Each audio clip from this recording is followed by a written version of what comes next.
Amados e abençoados irmãos, ontem eu li um capítulo a mais para que a gente pudesse ter um entendimento acerca do texto, né, da leitura, e eu continuo seguindo agora a nossa leitura para que tenhamos um bom entendimento, em nome do Senhor Jesus Cristo. Eu acabei lendo o capítulo 3, tá? E era para ler só 1 e o 2, então hoje eu vou ler o 4, o 5 e o 6, que a gente já mata o livro, a Epístola dos Gálatas, tá bom? Então vamos lá, vou a partir do versículo do capítulo 4. O Evangelho isenta-nos da lei. Digo, pois, que todo o tempo que o herdeiro é menino, em nada difere do servo, ainda que seja senhor de tudo, mas está debaixo de tutores e curadores, até que o tempo determinado pelo Pai. Oh, aleluia! Assim também nós, quando éramos meninos, estávamos reduzidos à servidão, debaixo dos primeiros rudimentos do mundo, ou seja, dos primeiros ensinamentos, de acordo com o estilo de vida que vivíamos, o cenário e o ambiente social em que estávamos inseridos. Então é isso que ele diz assim, ó, debaixo dos primeiros rudimentos do mundo.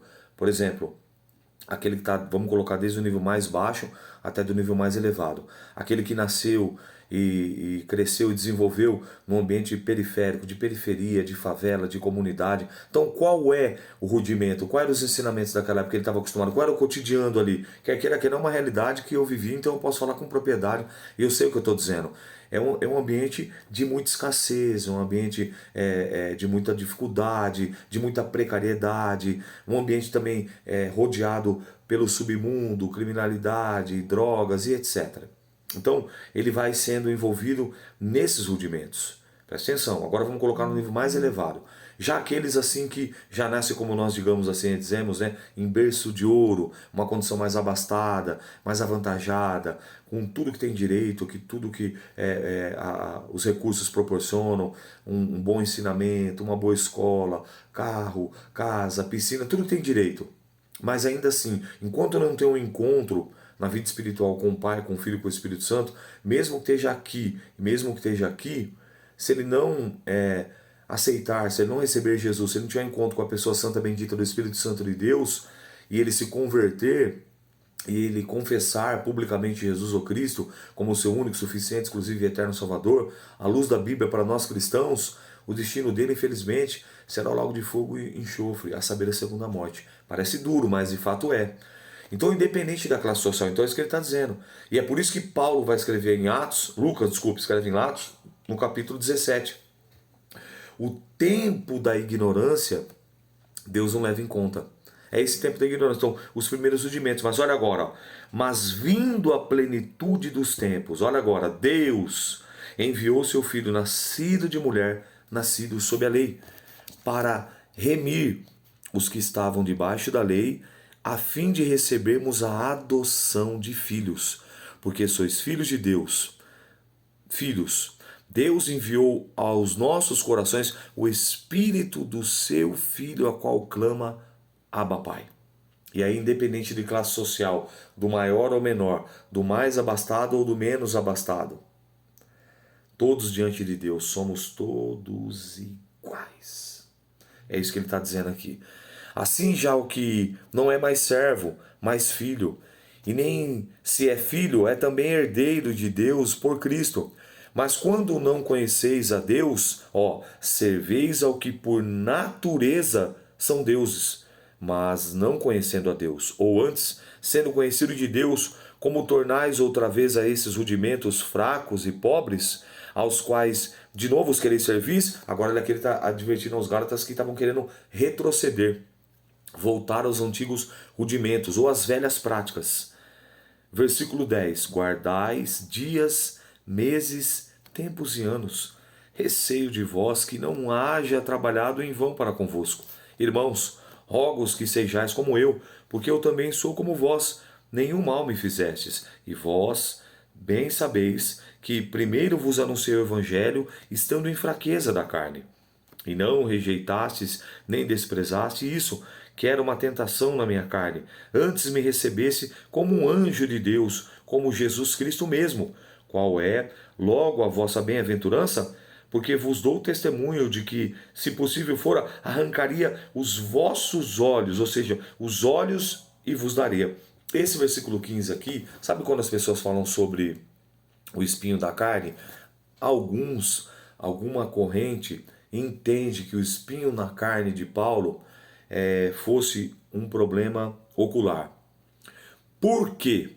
Porque lembra lá quando ele teve um encontro em Atos capítulo 9, na estrada de Damasco, o que aconteceu? Ele ficou cego, lembra? Ele ficou cego, perdeu a visão, aí depois lá Ananias ora por ele, a visão é restabelecida, ele recebe o Espírito Santo e ele principia o seu ministério. Então quando ele usa esse termo, algumas correntes acreditam, quando é logo a vossa bem-aventurança, porque vos dou testemunho de que, se possível fora, arrancarei os vossos olhos e vos darei.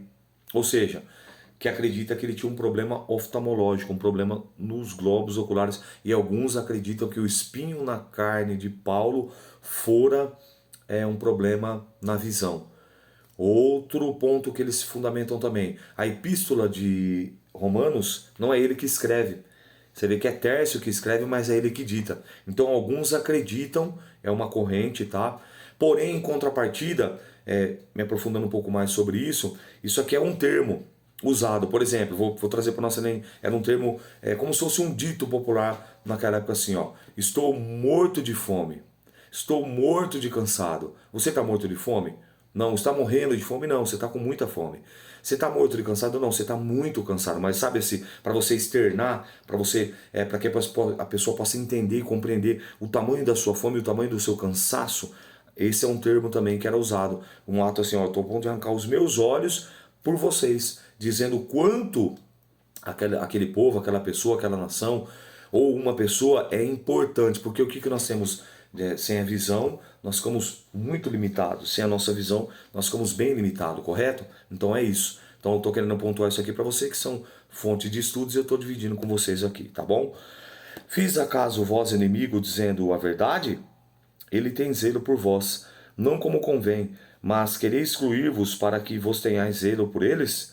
É bom ser zeloso, mas sempre do bem, e não somente quando estou presente convosco, meus filhinhos, por quem de novo sinto as dores de parto, até que Cristo seja formado em vós. Eu bem quisera agora estar presente convosco e mudar a minha voz, porque estou perplexo a vosso respeito. Então chega ao conhecimento de Paulo que infelizmente alguns aqui estavam retrocedendo.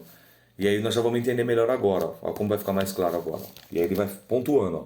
Sara e Agar são uma alegoria dos dois concertos, ou das duas alianças. Dizei-me, o que quereis, estar debaixo da lei? Não ouvis vós a lei? Porque está escrito que Abraão teve 2 filhos, um da escrava e outro da livre, ou seja, Agar e Sara. Todavia, o que era da escrava, Agar, que é Ismael, nasceu segundo a carne, mas o que era da livre, de Sara, por promessa, que é Isaque. O que se entende por alegoria, porque esses são os 2 concertos, ou as 2 alianças, ou os 2 pactos. Um do Monte Sinai, gerando filhos para a servidão, que é Agar. Ora, esta Agar é Sinai, um monte da Arábia, que corresponde a Jerusalém, que agora existe, pois é escrava com seus filhos. Mas a Jerusalém, que é de cima, é livre, a qual é a mãe de todos nós, porque está escrito: alegra-te, estéril, que não dás à luz, esforça-te e clama, tu que não estás de parto, porque os filhos da solitária são mais do que a que tem marido. Mas nós, irmãos, somos filhos da promessa, como Isaque. Mas como então aquele que era gerado segundo a carne perseguia o que era segundo o Espírito, assim é também agora. Mas o que diz a Escritura? Lança fora a escrava e seu filho, porque de modo algum o filho da escrava herdará o filho da livre. De maneira, irmãos, que somos filhos não da escrava, mas da livre. Então o que ele está dizendo? Que nós somos filhos da promessa, que nós somos da descendência de Abraão. Entende? Porque uma decisão que Abraão tomou claro, em consentimento com sua esposa Sara, em contrair núpcias, em ter relacionamento com a escrava Agar, gerou Ismael. De Ismael veio os ismaelitas, que deram descendência aos árabes. E você vê que até hoje aí, ó, olha aí a confusão que se estende até os dias de hoje entre os árabes, os judeus. Você vê que não há uma comunhão, não há uma união, não há uma paz. Muito pelo contrário, sempre guerra, sempre luta desde o início, desde o começo. Capítulo 5, exortação a conservar a liberdade cristã. Agora ele vai pontuar o que eu falei aqui, que alguns estavam retrocedendo. Ó. Estais firmes na liberdade com que Cristo nos libertou, e não torneis a meter-vos debaixo dos jugos da servidão. Ou seja, não volta a fazer o que vocês voltavam. Não volta a adorar os falsos deuses que vocês adoravam. Eis que eu, Paulo, vos digo que se vos deixares circuncidar, Cristo de nada vos aproveitará.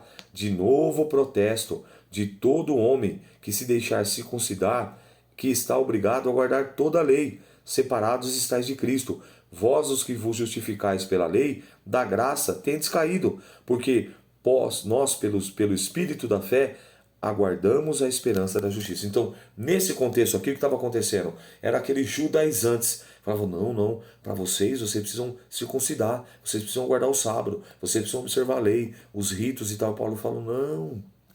Lembra lá em Atos 15, você que está acompanhando a leitura desde o início, foi feito lá o concílio, e no concílio foi determinado, ficou acordado, lavrado, sacramentado, que os gentios, os não-judeus, não precisariam circuncidar, nem guardar o sábado, nem observar a lei, apenas apartar-se da prostituição, da carne sufocada e seguir ali a doutrina dos apóstolos. E aí ele diz, ó, versículo 6, porque em Jesus Cristo nem a circuncisão, nem a incircuncisão tem virtude alguma, mas sim a fé que opera por amor. Olha que lindo isso, é por amor. Correis bem, quem vos impediu para que não obedeçais à verdade? Esta persuasão não vem daquele que vos chamou. Um pouco de fermento leveda toda a massa. Confio de vós no Senhor, que nenhuma outra coisa sentireis, mas aquele que vos inquieta, seja ele quem for, sofrerá condenação. Eu, porém, irmãos, se prego ainda a circuncisão, porque sou perseguido, logo o escândalo da cruz está aniquilado. Eu quereria que fossem cortados aqueles que vos andam inquietando, porque vós, irmãos, fostes chamados à liberdade. Não useis então da liberdade para dar ocasião à carne, mas servi-vos uns aos outros pelo amor ou pela caridade.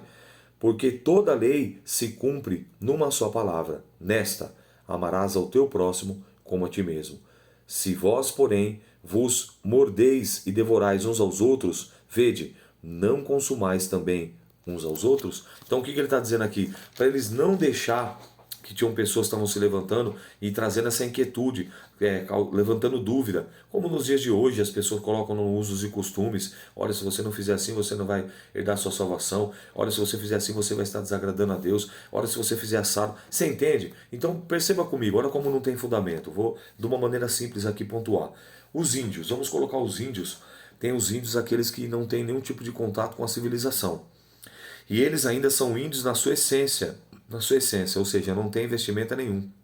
Muitos deles estão nus, muitos deles, assim, dentro da sua cultura, da sua tradição, do seu ambiente, que são inseridos. E alguns recebem a Cristo, aceitam Jesus, têm um entendimento, a palavra é transliterada na sua língua, seja no tupi-guarani, seja no tapajós, independente da língua que for ali indígena. E ele aceita, ele entende, ele recebe Jesus. E aí ele continua dentro daquilo que ele aprendeu, só que agora ele tem Cristo no seu coração. Você entende o que eu estou dizendo para você? Aí você vai dizer assim, mas esses são os índios.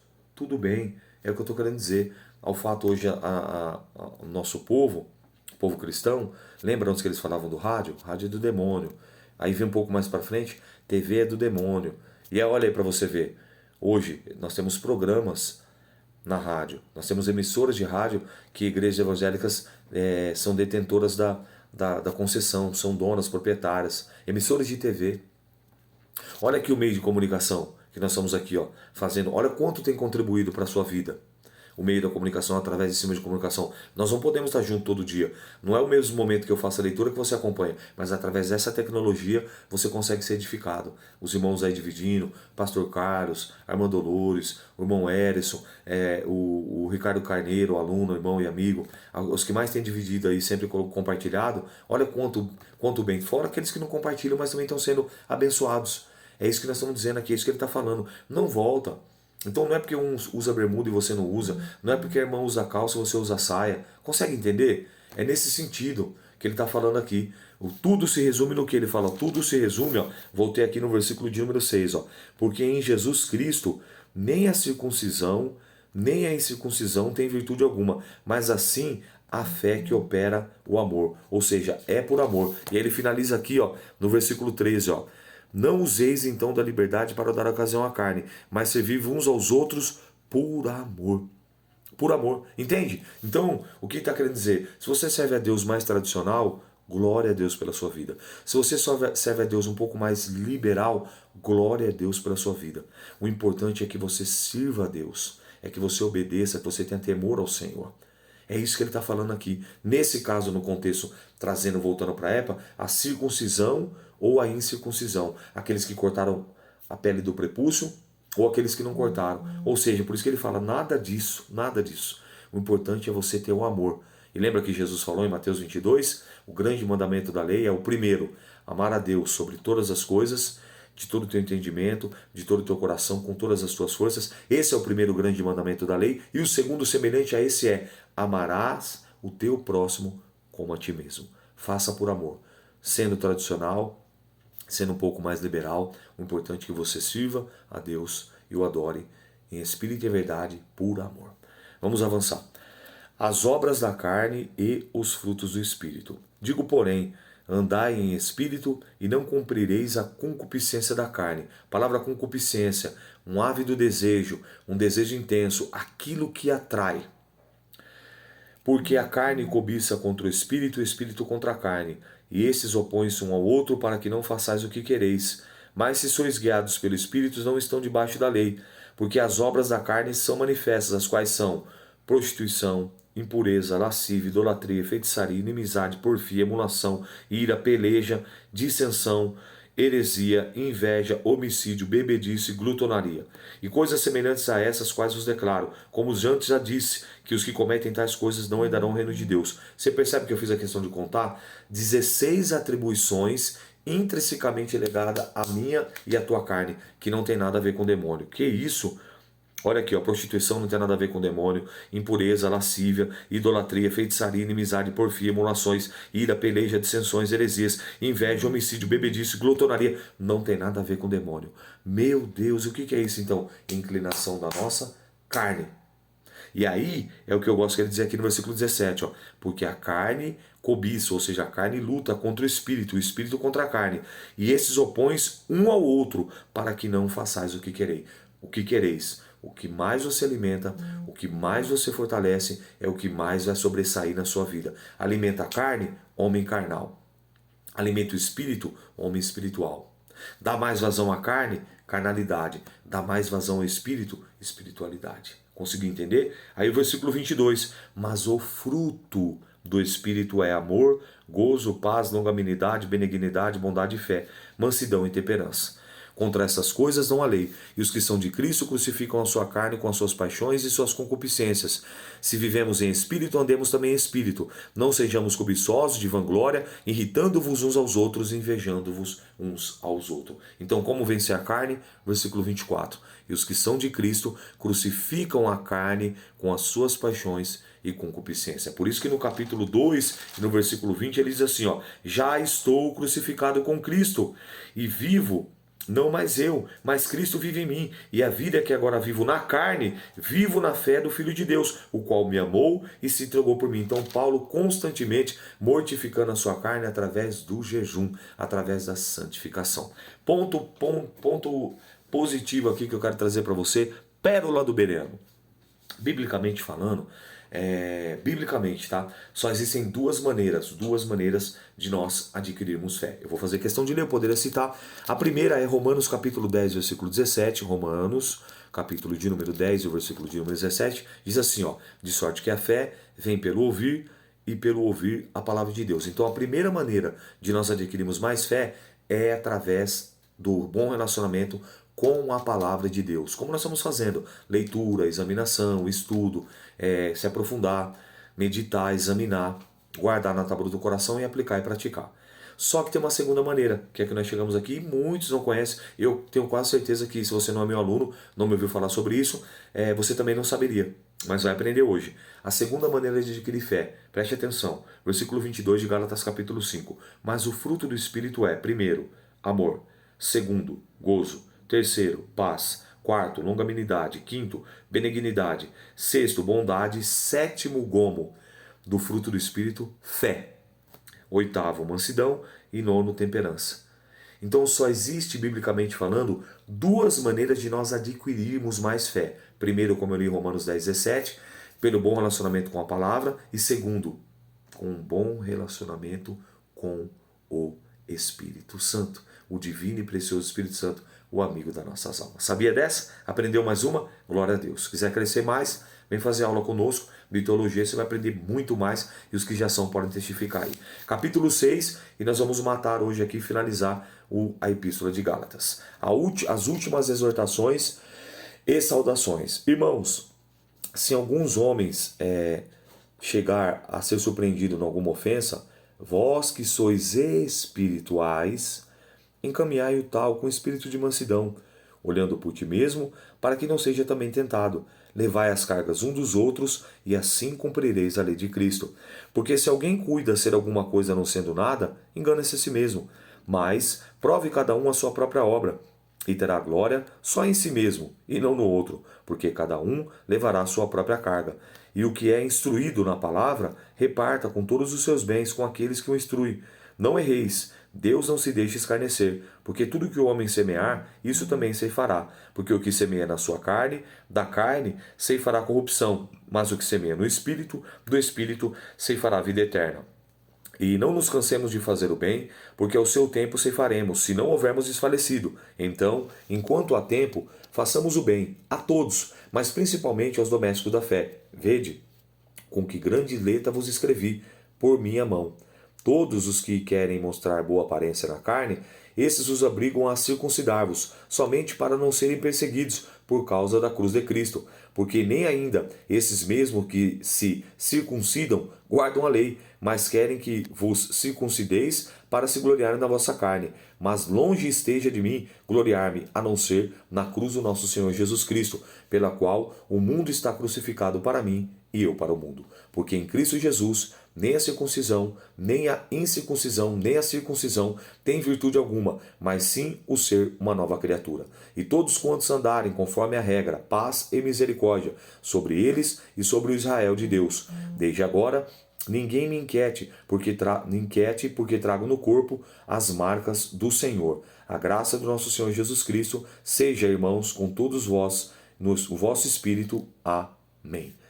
Essa foi a leitura de hoje. Nós já vamos fazer uma oração, finalizando, a conclusão do livro de Gálatas. E agora os livros são mais curtos, você vê que nós vamos avançando, vai ganhando mais proporção. Daqui a pouco já estamos chegando em Apocalipse, para a glória de Deus. Senhor, queremos te agradecer e te bendizer pelo início, pelo discorrer e agora pela conclusão da Epístola aos Gálatas. Senhor, ajuda-nos, ó Pai, a andar e viver em espírito. Ajuda-nos, ó Pai, a andar e viver por fé. E ajuda-nos, ó Pai, a mortificar a nossa carne, a crucificar as nossas paixões e concupiscências. Pai, ajuda cada irmão meu, cada irmã, cada livre pensador que tem aí lutado, se esforçado para ficar firme conosco nessa peregrinação da leitura da palavra. Ajuda ele, ajuda ela. Ajuda-me, Senhor, a estar também sempre aqui disposto, disciplinado a dividir a leitura da Tua palavra, e que possa, meu Pai, ser bênção, ser edificação para todos eles. Abençoa poderosamente, nos dê graça, nos dê força, nos dê fé, nos dê virtude em nome de Jesus. Pai, perdoa nossos pecados, perdoa nossas falhas, perdoa nossas fraquezas, perdoa nossas imperfeições e nos ajuda. O sangue de Jesus Cristo nos purifica de todo pecado. Sei conosco, Pai, que eu te peço e te agradeço. Em nome de Jesus. Amém. E graças a Deus. Que Deus te abençoe. Eu sou o pastor Rômulo, um beneno de verdade. Até amanhã, querendo Deus.